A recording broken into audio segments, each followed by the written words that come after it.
This channel does not promote any violent, harmful, or illegal activities. All content provided by this channel is meant for an educational purpose only.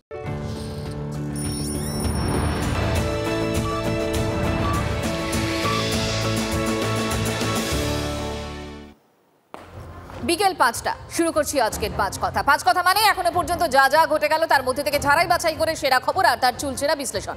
আজ পাঁচ কথায় কোন খবরগুলোর দিকে আমাদের নজর? অবশ্যই ২১-এর মঞ্চের দিকে নজর থাকবে, আর উত্তরকন্যার দিকেও নজর রয়েছে। ইস্যু দেখাই আপনাদের। বিগওয়ালে আজকে প্রথম ইস্যু ২৬-এ বাঙালি অস্মিতাতেই ভরসা মমতার, দেখাবো আপনাদের। ইস্যু ২, বাংলাদেশে ভাঙলো বিমান, নজর রয়েছে আমাদের সেদিকেও।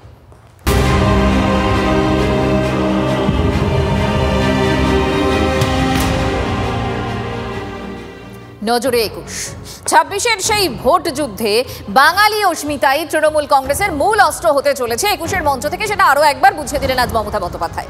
বাংলা ভাষা নিয়ে সুর চড়িয়ে ২১-এর মঞ্চ থেকে তৃণমূল নেত্রীর হুঁশিয়ারি, বাংলা বলার জন্য কোনো বাঙালি গ্রেফতার হলে লড়াই দিল্লি পর্যন্ত যাবে।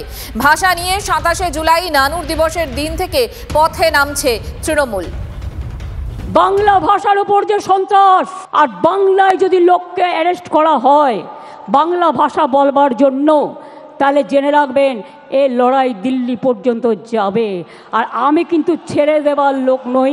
আগামী ২৭শে জুলাই নানুর দিবসের দিন থেকে প্রতি শনি রবিবার বাংলা ভাষার উপর যে অপমান, বাংলা ভাষার উপর যে সন্ত্রাস, তার বিরুদ্ধে সব ভাষাভাষী লোকেদের নিয়ে মিছিল মিটিং সব করুন। আর এই দিনে আমাদের শপথ হলো ভাষা রক্ষার শপথ। বিজেপি বাংলা, উনি কেন স্টালিনের কথা বলছেন না? কারণ তো তৃণমূল কংগ্রেস। বাংলাদেশ থেকে আপনি মুসলিম অনুপ্রবেশকারীকে নিয়ে এসে পশ্চিমবঙ্গে ফেক আধার কার্ড বানিয়ে দেবেন, রেশন কার্ড বানিয়ে দেবেন, আর তারা সেই কাজ নিয়ে বিভিন্ন জায়গায় গিয়ে কাজ করবে, আর রেডে ধরা পড়লে তাদের বাংলাদেশি বলে চিহ্নিত হয়ে যাবে। আর তাদের যদি ডিটেক্ট এন্ড রিপোর্ট করবার ব্যবস্থা হয়, মুখ্যমন্ত্রী বলবেন বাঙালিদের ওপর আক্রমণ। বাঙালি তো চিরকাল প্রতারিত। বাংলাতেই কথা বলবেন। ২১-এর মঞ্চে বাঙালি আবেগের শান অভিষেক বন্দ্যোপাধ্যায়। ১০ মাস পর বিজেপিকে দিয়ে জয় বাংলা বলাবেন। বিজেপিকে সরাসরি চ্যালেঞ্জ অভিষেক বন্দ্যোপাধ্যায়ের। বিজেপিকে বাংলা থেকে উপড়ে ফেলার ডাক অভিষেক বন্দ্যোপাধ্যায়ের। আগে জয় শ্রীরাম বলতো, মনে আছে? ঠেলায় না পড়লে বেড়াল গাছে ওঠে না। এখন বলছে জয় মা কালী, এখন বলছে জয় মা দুর্গা। আর আজকে আমার নাম দিয়ে লিখে রাখুন ২১শে জুলাই ২০২৫। আমি বলছি ২৬-এর পর জয় বাংলা বলাবো। না বলাতে পারলে আমাদের ক্ষমতা নেই। এটাই তো তৃণমূল কংগ্রেসের জয়, এটাই তো বাংলার জয়। যে বাংলার মানুষকে ভাতে মারতে চেয়েছিলে, আজকে সেই বাংলার মানুষের পায়ে মাথা ঠুকে জয় মা কালী, জয় মা দুর্গা বলতে হচ্ছে। এটাই বাংলার ১২ কোটি কৃষক, শ্রমিক, যুবক যুবতীদের জয়। আর ১০ মাস তারপর জয় বাংলা বলবে। দিল্লিতে পরিবর্তনের ভিত্তি হবে বাংলা। ২১-এর মঞ্চ থেকে ২৯-এ কেন্দ্র সরকারের বদলের ডাক মমতা বন্দ্যোপাধ্যায়ের। বাংলাকে বদলাতে গিয়ে ভারত সরকারের বদল হবে না তো। বাংলায় তো পরিবর্তন হয়ে গেছে, নতুন করে হওয়ার নেই। দিল্লিতে পরিবর্তন করার আছে। আগামী দিন দিল্লিকে পরিবর্তন করতে হবে। তা বাংলা হচ্ছে জন্মভূমি, বাংলা হচ্ছে তার ভিত্তিপ্রস্তর। আজকে ফাউন্ডেশন স্টোন ইনাগুরেশন করলাম দিল্লিকে উৎখাত করবার। আজকে শহীদ স্মরণে, শহীদ রক্তে তর্পণ করে বলছি, তোমরা যতক্ষণ বিদায় না নিচ্ছ আমাদের তো থামবে না লড়াই, আমাদের লড়াই থামবে না, আমাদের লড়াই থামবে না। মমতা বন্দ্যোপাধ্যায় একজন পলিটিক্যাল অ্যাক্টিভিস্ট।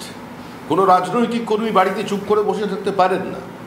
তো ২৬-এর পর অনেক সময় পাবেন উনি জানেন যে ওনার সরকারের বিসর্জন অনিবার্য। তো সে সময় তো ওনাকে আর রাজ্য চালাতে হবে না। তো সে সময় উনি সেই কাজে মন দেবেন, দলকে সর্বভারতীয় করবার জন্য সারা ভারতবর্ষে ঘুরবেন। ঠিকই বলছেন উনি। ২৬-এর বিধানসভা ভোটে একসঙ্গে লড়াইয়ের বার্তা অভিষেকের। দলের নেতা কর্মীদের নির্বাচনের জন্য প্রস্তুত হওয়ার ডাক। ২১-এর মঞ্চ থেকে আগামী বিধানসভা ভোটে বিরোধীদের বিসর্জনের ডঙ্কা বাজিয়ে দিলেন তৃণমূলের সেকেন্ড ইন কমান্ড। ২৬-এর যে লড়াই আছে, আপনারা প্রস্তুত হন। সকলকে ঐক্যবদ্ধ হয়ে প্রস্তুত হতে হবে। আপনারা দেখেছেন আজ থেকে ঠিক 16-17 মাস আগে 2024-এর নির্বাচনের প্রাক্কালে তৃণমূল কংগ্রেস ব্রিগেড চলো সমাবেশের ডাক দিয়েছিল। 10ই মার্চ 2024 আমরা এক সপ্তাহের ব্যবধানে ব্রিগেড চলো সমাবেশ করে 10 থেকে 12 লাখ লোক নিয়ে ব্রিগেড ভরিয়ে দেখিয়ে দিয়েছিলাম তৃণমূল কংগ্রেসের সাংগঠনিক শক্তি। সেই দিনকে তৃণমূল কংগ্রেস বলেছিল জনতার গর্জন, বাংলা বিরোধীদের বিসর্জন। 2,34,00,000 মানুষের মন থেকে তো আর পদ্মফুলকে হটাতে পারবে না। একটাই হয়, সিন্ডিকেটবাজি, তোলাবাজি, মাঠ দাঙ্গা, বোমাবাজি করে তাহা পদ্মফুলকে উপড়ে ফেলতে পারে, কিন্তু মন থেকে কখনো পদ্মফুলকে উপড়ে ফেলতে পারবে না। আমরা 3 থেকে 77 হয়েছি, 26-এ দেখতে পারবেন ভারতীয় জনতা পার্টির সরকার তৈরি হবে এবং যারা এই কথা বলছে 26-এ তারা পুরোপুরিভাবে উপড়ে তাদেরকে এই পশ্চিমবঙ্গের জনতা ফেলে দেবে। 21-এর মঞ্চ থেকে দলকে 26-এর টার্গেট ঠিক করে দিলেন তৃণমূল নেত্রী মমতা বন্দ্যোপাধ্যায়। জানিয়ে দিলেন যে 26-এ আরও বেশি সিট নিয়ে জিততে হবে আর বঙ্গ জয়ের পর লক্ষ্য হবে দিল্লি। 2026-এ আরও বেশি সিট নিয়ে জিততে হবে এবং জেতবার পর আমাদের লক্ষ্য হবে দিল্লি লড়াই। দিল্লিকে হাঁটাতে হবে, বিজেপিকে হাঁটাতে হবে, চক্রান্ত রুখতে হবে। আর যদি মনে করেন এজেন্সি লাগিয়ে চক্রান্তকে রুখবেন, জেনে রাখুন আমরা জেলে থাকলেও আমাদের এখানে ছোট্ট বৃক্ষ হয়ে জন্মাবো আর দিল্লিতে গিয়ে আমরা ওটা শাখা পোশাকা নিয়ে বিস্তার করব। আমাদের আটকে রাখা যায় না, আমাদের রোখা যায় না। তৃণমূল কংগ্রেসের যে সমস্ত কর্মীরা চূড়ান্ত বিপরীত অবস্থায় থেকে নিজেদের ঘাম রক্ত দিয়ে দেওয়ালে ঘাসফুল এঁকেছিলেন, মুখ্যমন্ত্রী মমতা বন্দ্যোপাধ্যায়কে একা থাকতে দেননি, যারা এখনো পর্যন্ত তৃণমূল কংগ্রেসের অমৃত রস পান করেনি, তারাও কিন্তু যুক্ত হচ্ছেন, তারাও কিন্তু আজ এই পরিবর্তনে সামিল হবে। বিসর্জনের যাত্রায় তাদেরও দেখা যাবে। আমরা তো খোলা বলছি, সমস্ত মানুষের কাছে আহ্বান জানাচ্ছি, যারা নোটায় ভোট দেন আমরা তাদের বলছি আপনাদের নোটায় ভোট দেওয়ার জন্য আরও সময় থাকবে। যারা বামপন্থীদের ভোট দিয়েছেন, যারা কংগ্রেসকে ভোট দিয়েছেন, যারা তৃণমূল কংগ্রেসকে ভোট দিয়েছেন, আপনাদের এই ভোট 1947 সালের 20শে জুনের পরের ভোট হবে। আপনারা এই ভোট দেবেন পশ্চিমবঙ্গকে পশ্চিম বাংলাদেশ না হতে দেওয়ার জন্য। আপনারা ভোট দেবেন যাতে এটা ইসলামিক রিপাবলিক না হয়ে যায় তার জন্য। 2026-এর বিধানসভা ভোটে শূন্য পাবে বিজেপি। 21-এর মঞ্চ থেকে ডাক অভিষেক বন্দ্যোপাধ্যায়। দিল্লির বুকে কাঁপুনি ধরাতে কর্মীদের ময়দানে নামতে বললেন অভিষেক বন্দ্যোপাধ্যায়। এই মঞ্চ থেকে আরেকবার শপথ নিয়ে যে আগামী 26-এ এদের শূন্য করে ছাড়তে হবে। জোর গলায় বলুন আর গর্ব করে বলুন, দুহাত তুলে গলায় যত আওয়াজ আছে তুলে বলুন, যেন দিল্লিতে কম্পন অনুভব হয়। 26-এ অবশ্যই বাংলা টার্গেট, কিন্তু তারপরে 29-এ দিল্লির কথা কিন্তু বারবার করে শোনালেন মমতা বন্দ্যোপাধ্যায়ও। পরিবর্তনের ডাক দিলেন, বিজেপিকে রাজনৈতিকভাবে বিসর্জন দিতে হবে, ততক্ষণ পর্যন্ত লড়াই চলবে। 21-এর মঞ্চ থেকে বার্তা তৃণমূল সুপ্রিমোর। 1993 সাল থেকে শুরু করে গত 33 বছর ধরে এই দিনটি আমরা শহীদ তর্পণে মা মাটি মানুষ দিবস হিসেবে এবং আমরা গণতন্ত্র বাঁচাও দিবস হিসেবে পালন করি। 21শে July no ID card, no vote, এই আন্দোলন যদি না হতো আজকে আপনারা কেউ ভোটার্স আইডেন্টিটি কার্ড পেতেন না।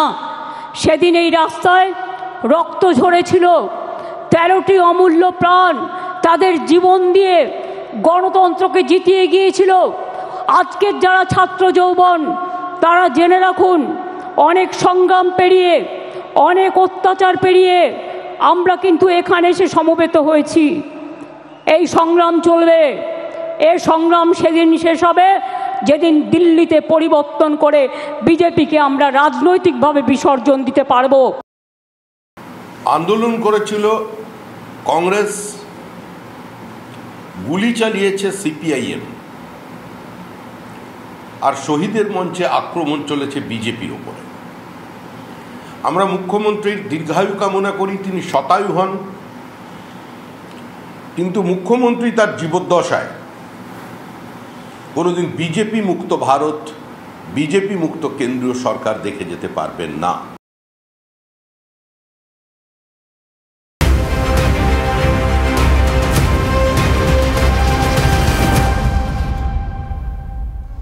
তৃণমূলের 21শে জুলাই, কিন্তু বিজেপিরও বিশ্রাম নেই। ধর্মতলায় যখন মমতা, তখন উত্তরকন্যা অভিযানে শুভেন্দু অধিকারী। শিলিগুড়িতে কন্যা সুরক্ষা যাত্রা থেকে তৃণমূলকে হটানোর হুঁশিয়ারি শুভেন্দুর। উত্তরে 40টির বেশি আসনে জিতবে বিজেপি। বাংলায় বদল আনতে 8 মাস লাগাতার পথে থাকার বার্তা বিরোধী দলনেতার। চ্যালেঞ্জ করছেন আরো বেশি সিট নিয়ে আসবেন। আমিও চ্যালেঞ্জ করছি, 21শে নন্দীগ্রামে আপনাকে হারিয়েছিলাম, 26শে আপনাকে প্রাক্তন মুখ্যমন্ত্রী করব। আমি আপনাকে চ্যালেঞ্জ করছি, বিহারের মতো এসআইআর চাই। এসআইআর মানে কি? রোহিঙ্গা মুসলমান, বাংলাদেশি মুসলমান একটাকেও ভোটার তালিকায় থাকতে দেব না, দেব না, দেব না।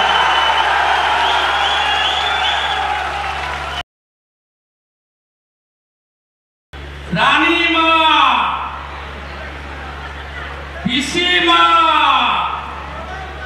চোরেদের রানী, তিনি বক্তৃতা করছেন এখন ধর্মতলায়। সামনে কয়েক হাজার রোহিঙ্গা আর কয়েক হাজার দাগি চোর। গোটা পশ্চিম বাংলায় আজকে কোথাও গরু পাচার হচ্ছে না, কয়লা পাচার বন্ধ, বালি পাচার বন্ধ, গাছ চুরি কাঠ চুরি বন্ধ, ইট চুরি বন্ধ, পায়খানা চুরি বন্ধ, কাপড় জামাও আপনারা শুকোতে দিতে পারছেন, তুলে নিয়ে পালানোর লোক নেই। কারণ আজকে সব চোরেদের জমায়েত হয়েছে ডিম ভাতের কর্মসূচিতে।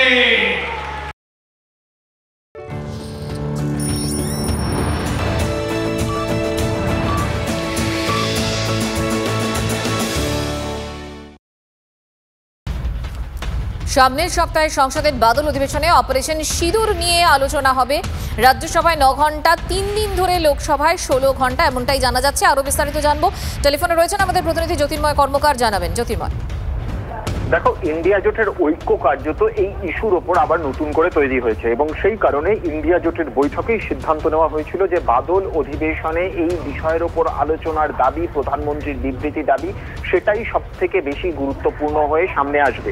স্বাভাবিকভাবেই গতকাল যখন সর্বদলীয় বৈঠক হয়, সরকারের পক্ষ থেকে গতকালই ইঙ্গিত স্পষ্ট করে দেওয়া হয় যে সরকারও এ বিষয়ে আলোচনা চায় এবং আজকে বিজনেস অ্যাডভাইজারি কমিটির বৈঠক ছিল এবং সেই বিজনেস অ্যাডভাইজারি কমিটির বৈঠকেই সিদ্ধান্ত হয়ে গিয়েছে যে লোকসভা এবং রাজ্যসভায় এ নিয়ে বিস্তারিতভাবে আলোচনা হবে। কিন্তু যেটা গুরুত্বপূর্ণ বিষয়, যে সময় আলোচনা হবে সেই সময়টা যথেষ্ট তাৎপর্যপূর্ণ। তার কারণ আগামীকাল থেকে প্রধানমন্ত্রী নরেন্দ্র মোদী থাকছেন না। স্বাভাবিকভাবেই কোন সময় আলোচনা হচ্ছে তার ওপর কিন্তু বিরোধীরা কি অবস্থান নেবেন সেটা সম্পূর্ণভাবে নির্ভর করবে।